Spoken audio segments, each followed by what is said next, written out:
Hello friends, welcome to my YouTube channel. आज मैं आपके लिए लेके आया हूँ एक बहुत ही इम्पोर्टेंट वीडियो जिसमें मैं शेयर करूँगा वो सारे चेंजेस जो एमवे करने जा रही है 1 जुलाई 2020 से।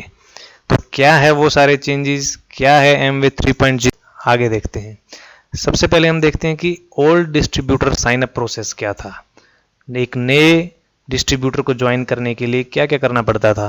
सबसे पहले हमें amway.in वेबसाइट को विजिट करना होता था। फिर उसमें कुछ डिटेल्स, पर्सनल डिटेल्स, अपने स्पॉन्सर के डिटेल्स हमें फिलअप करने होते थे। उसके बाद कुछ डॉक्यूमेंट्स, KYC डॉक्यूमेंट्स हमें अपलोड करने होते थे। देन मोबाइल नंबर वेरीफाई होता था OTP के थ्रू। उसके बाद आपके ईमेल पे एक लिंक वेरीफाई होता था और फिर लास्ट में आप ADS नंबर आपको मिल जाता था, यानी कि आप बन जाते थे एमवे डायरेक्ट सेलर उस प्रोसेस के थ्रू। अब नए डिस्ट्रीब्यूटर साइन अप प्रोसेस में क्या रहेगा कि जो पहले 5 प्रोसेस हैं वो तो बिल्कुल सेम रहेंगे, लेकिन जो लास्ट और छठा प्रोसेस है उसमें आप ADS बनने की बजाय ADR बन जाएंगे। एमवे डायरेक्ट सेलर बनने की बजाय एमवे डायरेक्ट रिटेलर बन जाएंगे और आपको ADR नंबर जनरेट हो जाएगा। तो क्या है ADR? What is ADR concept? ADR concept में क्या होगा, जितने भी नए डिस्ट्रीब्यूटर होंगे they will start their business by selling to customers. वो अपने बिजनेस को स्टार्ट करेंगे कस्टमर को सामान बेच के, ना कि किसी दूसरे को स्पॉन्सर करके, जो कि ADS कर सकता था। लेकिन इस कंडीशन में ADR के कंसेप्ट में सबसे पहले कस्टमर को ही प्रोडक्ट सेल करने पड़ेंगे, यानी कि आप PC स्पॉन्सर कैपेबल बन जाओगे। जैसे ही कोई नया इस बिजनेस को ज्वाइन करता है वो PC स्पॉन्सर कैपेबल बन जाएगा, यानी अपने साथ PC को स्पॉन्सर कर पाएगा। और डिस्ट्रीब्यूटर स्पॉन्सर इनकैपेबल रहेगा, यानी कि वो नहीं कर पाएगा किसी दूसरे को स्पॉन्सर एज ए डिस्ट्रीब्यूटर। तो न्यू ADR के लिए फर्स्ट ईयर की जर्नी क्या होगी वो हम देखेंगे। जो भी बंदा ज्वाइन करेगा वो ADR कहलाएगा। Distributor will be called ADR। जो पहले ADS होता था अब वो ADR कहलाएगा। उसके लिए 90 डेज का एक पीरियड रहेगा जिसमें उसे 3 PC को स्पॉन्सर करते हुए 5,000 रुपये की सेल करनी होगी और फिर वो 12 महीने के लिए ADR कंटिन्यू रहेगा। वो अपने नए PC स्पॉन्सर कर सकता है और नॉन PC को भी सामान दे सकता है।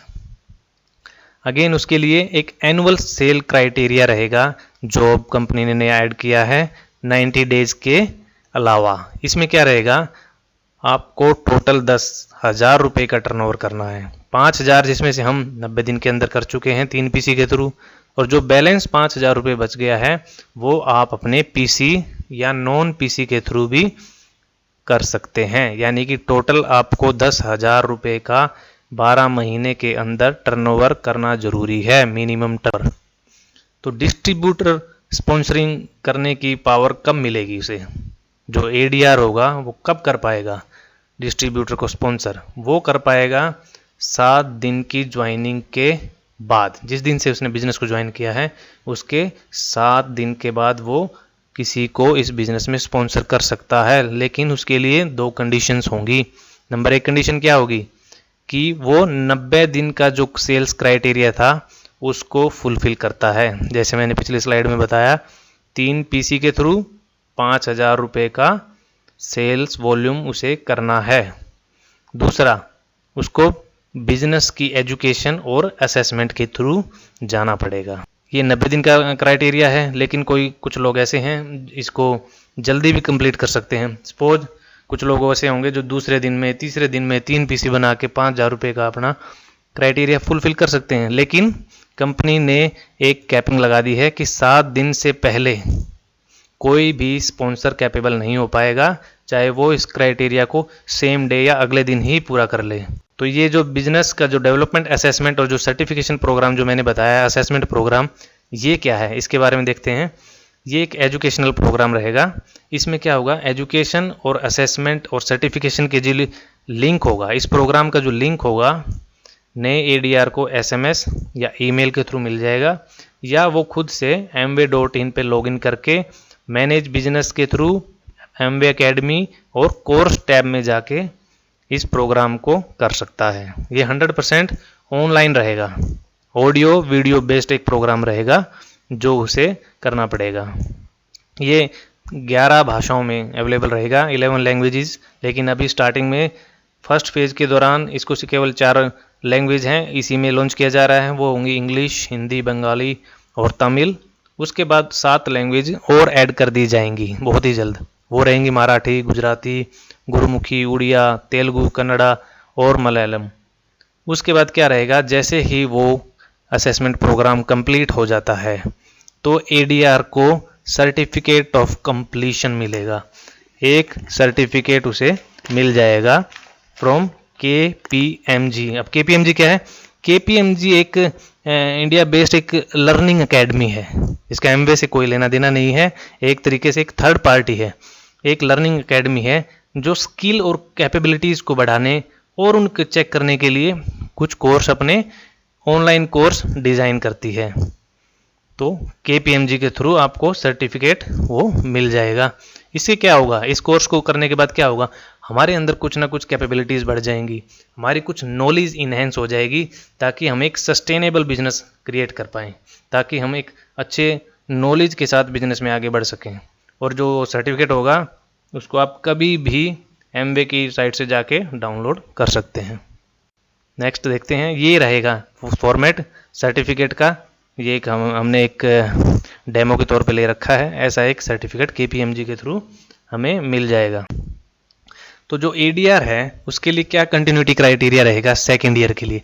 जैसे फर्स्ट ईयर के लिए तो मैंने बता दिया, जो नया ज्वाइन करता है 90 दिन के अंदर 3 पीसी के थ्रू 5,000 रुपये का सेल, और उसके बाद 12 महीने के अंदर दूसरे 5,000 रुपये का उसको टोटल यानी कि 10,000 रुपये का करना है। तो अगले सेकेंड ईयर के लिए क्या रहेगा, सेकेंड ईयर के लिए भी यही रहेगा, 10,000 रुपये का एनुअल सेल का टारगेट रहेगा।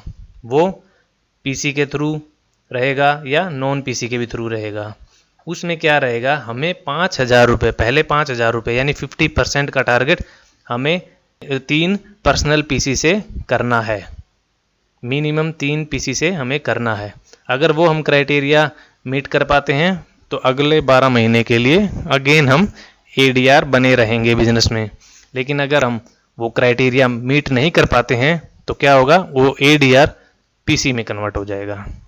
और पीसी के अंडर पीसी हो नहीं सकते, तो जो पीसी उसने अपने बनाए थे एडीआर होते हुए वो रीअलाइन हो जाएंगे उसके स्पॉन्सर के साथ। लेकिन अगर वो पीसी बन गया है एक बार, तो पीसी से दोबारा भी वो एडीआर के लिए अप्लाई कर सकता है, लेक कन्वर्जन कर सकता है। लेकिन जो एक बार पीसी रीअलाइन हो चुके हैं उसके अपलाइन के साथ, वो दोबारा उसके साथ नहीं रहेंगे। न्यू एडीएस के लिए क्या रहेगा, जो एक एडीएस बन गया है उसके लिए क्राइटेरिया क्या रहेगा दूसरे साल का, वही सेम क्राइटेरिया जो एडीआर का था, यानी कि 10,000 रुपये का एनुअल सेल रहेगा। और वो इसको मीट कर पाता है तो अगले 12 महीने के लिए वो भी दोबारा एडीएस कंटिन्यू रहेगा। लेकिन अगर वो इस क्राइटेरिया को मीट नहीं कर पाया तो क्या होगा, वो डिस्ट्रीब्यूटर जो स्पॉन्सरिंग राइट मिले थे वो अपने साथ दूसरे डिस्ट्रीब्यूटर को स्पॉन्सर कर सकता था, वो राइट्स उसके छीन लिए जाएंगे। लेकिन वो पर्सनल पीसी रेफर कर सकता है और वो एडीएस का जो भी स्टेटस था उसका वो सेम स्टेटस रहेगा, और जो उसकी एलओएस थी वो भी बिल्कुल इंटैक्ट रहेगी। लेकिन एक साल उसने नहीं किया तो उससे जस्ट हमने विड्रॉ कर लिए थे स्पॉन्सरिंग राइट, लेकिन अगले साल फिर दूसरे साल लगातार वो दोबारा अपने टारगेट को मीट नहीं कर पाया तो क्या होगा, उस केस में वो एडीएस से एडीआर बना दिया जाएगा, पीसी वगैरह रेफर कर पाएगा वो। और जो एडीएस होते हुए उसके एडीआर थे दूसरे, और दूसरे उसके एडीएस थे उसकी टीम में, वो रीअलाइन हो जाएंगे अपलाइन के साथ, और वो चाहे तो दोबारा अप्लाई कर सकता है। लेकिन उसके लिए उसको एनुअल जो सेल क्राइटेरिया था वो कंप्लीट करना होगा, और दोबारा बिजनेस डेवलपमेंट जो असेसमेंट कोर्स था उसको कंप्लीट करना होगा। लेकिन जो एक बार उसके एडीआर और एडीएस रीअलाइन हो गए थे अपलाइन के साथ, वो दोबारा वापस रिस्टोर नहीं हो पाएंगे। अगर लेकिन उसके आगे भी अगर वो तीसरे लगातार साल भी अगर एनुअल सेल क्राइटेरिया है उसको मीट नहीं कर पाएगा, तो वो एडीआर से भी पीसी बन जाएगा। और जैसे कि पीसी के पीसी नहीं हो सकते, तो उसके जितने भी पीसी थे वो भी अपलाइन के साथ रीअलाइन हो जाएंगे। तो अब देखते हैं कि जो एग्जिस्टिंग डिस्ट्रीब्यूटर्स क्या हैं, कि क्या डेफिनेशन दी गई है। वो सारे डिस्ट्रीब्यूटर जो एमवे के रिकॉर्ड में 30 जून 2020 तक जुड़ चुके हैं उनको बोला जाएगा एग्जिस्टिंग एडीएस। और न्यू डिस्ट्रीब्यूटर कौन से रहेंगे, जो ज्वाइन करेंगे 1 जुलाई 2020 और उसके बाद में। तो जो ऑल एग्जिस्टिंग डिस्ट्रीब्यूटर रहेंगे वो क्या क्या उनकी खासियत रहेगी, वो क्वालिफाइड एडीएस रहेंगे। एडीएस हैं, एडीएस की तरह रहेंगे। वो उनके पास सेलिंग राइट्स भी होंगे और पीसी को भी रेफर कर पाएंगे। वो दूसरों को भी स्पॉन्सर करने के जो उसके राइट्स हैं वो कंटिन्यू रहेंगे। और उनको किसी बिजनेस डेवलपमेंट, एजुकेशन और असेसमेंट की कोई ज़रूरत नहीं है, क्योंकि वो पहले से एमवे के साथ जुड़ चुके हैं, उनको इन सारी चीज़ों की नॉलेज है। लास्टली उनके लिए क्या एनुअल क्राइटेरिया रहेगा, उनके लिए भी वो क्राइटेरिया लागू हो जाएगा जो 10,000 वाला क्राइटेरिया नए एडीएस, नए एडीआर के लिए कंपनी ने शुरू किया है। तो एग्जिस्टिंग जो एडीएस हैं उनके लिए वो क्राइटेरिया कब से चालू होगा, क्योंकि सब लोग पहले से ज्वाइन हो चुके हैं। तो उनके लिए 1 जुलाई 2020 से लेके 30 जून 2021 और फिर उसके बाद हर साल, यानी कि जुलाई से जून तक का 1 साल का पीरियड माना जाएगा उनका, जो 10,000 के लिए जो क्राइटेरिया रहेगा। सेम क्राइटेरिया वो एडीएस के लिए, नए एडीएस और नए एडीआर के लिए भी हैं। अगर वो मीट कर पाएंगे तो अगले साल फिर 12 महीने के लिए उनको एडीएस बना दिया जाएगा। अगर वो नहीं कर पाए तो वो सेम जैसे मैंने पीछे रिपीट किया था कि डिस्ट्रीब्यूटर पावर उनकी विड्रॉ कर ली जाएगी, लेकिन वो पीसी बना पाएंगे और जो उनका एडीएस स्टेटस था और एलओएस थी वो रेन रहेगी। और दूसरे साल भी अगर वो नहीं कर पाते हैं तो एडीआर में हो जाएंगे। उनके एडीआर एडीएस थे जितने भी थे अपलाइन के साथ हो जाएंगे। दोबारा वो वापस एडीएस बनना चाहते हैं तो फिर अगेन एनुअल क्राइटेरिया मीट करना पड़ेगा, वही असेसमेंट दोबारा करनी पड़ेगी। लेकिन एक बार जो एडीआर और एडीएस रीअलाइन हो गए हैं वो वापस नहीं आ पाएंगे। तीसरे साल भी अगर वो नहीं कर पाए तो उनको एडीआर से पीसी बना दिया जाएगा और उनके भी रीअलाइन हो जाएंगे। तो लास्टली हम देखेंगे रिटेन एफर्ट्स और एनुअल वैल्यू परचेज रूल है वो क्या रहा। एडीआर से अगर किसी को एडीएस बनना है, यानी कि स्पॉन्सरिंग पावर किसी को लेनी है, तो वो एडीआर है उसको एडीएस बनना है, तो जैसे ही वो 90 दिन का क्राइटेरिया, 3 पीसी वाला क्राइटेरिया 1 हफ्ते के बाद वो कंप्लीट कर लेता है तो वो सेम रियल टाइम पे वो कन्वर्ट हो जाएगा एडीआर से एडीएस में। लेकिन एडीआर से वो घट के पीसी में बन रहा है तो वो एंड ऑफ द डे में रहेगा, अगले दिन से लागू होगा। और सेम एडीएस से एडीआर में डिमोट हो रहा है तो वो भी कन्वर्जन उसका अगले महीने से होगा, क्योंकि उसकी पूरी एलओएस अपलाइन के साथ शिफ्ट हो जाएगी। तो इस प्रोसेस के दौरान टाइम लगता है और कमीशन और बोनस के चक्कर में वो अगले महीने से ही इफेक्टिव होगा। और कोई भी डाउनलाइन पीसी एडीआर एसीएस एक बार जो रीअलाइन हो गया है अपलाइन के साथ वो दोबारा रिस्टोर नहीं हो सकता। और अदर्स रूल में जो 3 पीसी का रूल था डिफरेंशियल कमीशन के लिए वो वैसे का वैसे रहेगा, उसमें कोई चेंज नहीं है। और एनी वैल्यू परचेज क्राइटेरिया था जो वो पीसी के लिए कंटिन्यू रहेगा और एडीआर और एडीएस के लिए नहीं रहेगा, क्योंकि अब वो एनुअल सेल क्राइटेरिया में रिप्लेस हो गया है। और जो रिमाइंडर्स मिलेंगे एडीआर और एडीएस को वो एसएमएस को ईमेल के थ्रू मिलेंगे, वे सारे रिमाइंडर्स उनको मिलते रहेंगे सिवाय बिजनेस एजुकेशन को छोड़ के, बाकी उनको रिमाइंडर मिलते रहे। तो thanks for watching this video, stay tuned for new information videos, bye bye, take care.